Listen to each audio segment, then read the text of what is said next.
Ngayon araw ay kukuha tayo ng kawayan panlagay sa dirty kitchen natin na ginagawa. Kasama ko nga pala si Mamo.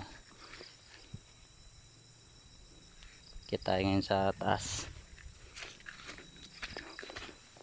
Taas na ahon to.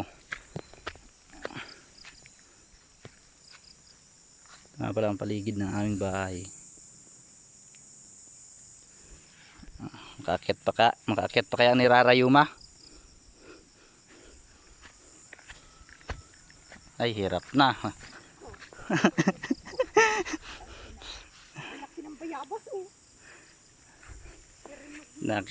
Taas pa. Daming amorsiko.